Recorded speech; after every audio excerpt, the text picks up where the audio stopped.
Kalau bicara soal berenang, jadi olahraga paling direkomendasikan oleh para dokter karena minim cedera. Tapi di sisi yang lain, olahraga ini juga berbahaya loh untuk anak-anak karena menjadi faktor penyebab kematian terbesar kedua untuk anak dan juga bayi. Jadi apa sih sebagai orang tua yang harus dipersiapkan agar mereka dan juga anak-anaknya dapat berenang dengan aman dan nyaman? Berenang punya segudang manfaat. Berbagai jurnal menyebut olahraga air ini dapat menstimulasi motorik dan keseimbangan anak. Safety rules gitu, apa sebetulnya yang harus mereka ketahui supaya mereka tetap aman kalau ada di dalam kolam renang ataupun di sekitar kolam renang gitu. Jadi safety rules itu diinformasikan ke anak dan juga ke orang tua. Jadi mereka sebenarnya konsepnya adalah diajarkan kalau sampai mereka terpleset dan jatuh ke kolam renang, apa sih sebetulnya yang harus dilakukan. Keuntungannya itu ada beberapa penelitian yang menyatakan bahwa motoriknya itu untuk anak-anak yang berenang dibandingkan dengan anak yang tidak berenang, perkembangan motoriknya memang lebih bagus dan juga balancing atau keseimbangan si kecil itu juga lebih bagus.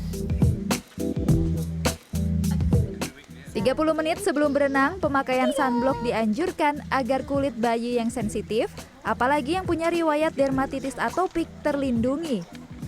Selanjutnya, siapkan baju renang berukuran pas badan dengan lapisan neopren yang terbaik, agar anak tidak terlalu kedinginan dan kulit terhindar dari bakteri air kolam. Pastikan air kolamnya bersih, jangan sampai terlalu dingin, berkisar 31 hingga 34 derajat Celcius. Kini saatnya anak dibekali dengan kemampuan safety rules berikut ini. Kalau di Aku Bibis Indonesia ini, safety itu it's embedded into our curriculum ya. Jadi there's not one week where we just learn about safety. It's every single week that we do learn about safety. Nah, kita belajar itu yang namanya 1, 2, 3, jump in, turn around, hold on. Oke, jadi kita menyiapkan anak kalau misalnya sewaktu-waktu dia kecemplung ke dalam air, ke dalam kolam, harus bagaimana?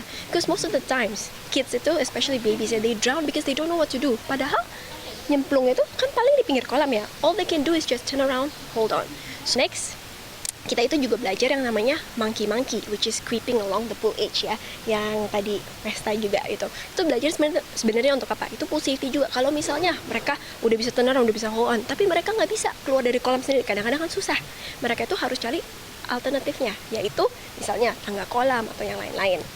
Ketiga, elbow, tummy. Nih, dari kecil, dari umur 0 bulan aja, kami sudah ajarkan pelan-pelan cara keluar kolam dengan benar itu gimana sih? Pertama elbow, lalu elbownya dimaju, tummy-nya naik, lalu knee-nya satu-satu. Oke. Nah, selain itu kita juga mengajarkan yang namanya back float exercise ya, twinkle twinkle little star.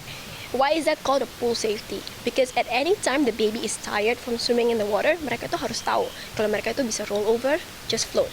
That is the safest position in the water. Agar anak tidak kaget, Anda dapat mengurangi suhu air yang digunakan untuk mandi secara bertahap beberapa hari sebelum berenang. Jika semua merasa nyaman, momen berenang menjadi kegiatan paling dinanti. Kedekatan anak dengan orang tua pun semakin meningkat. Tim Liputan, CNN Indonesia.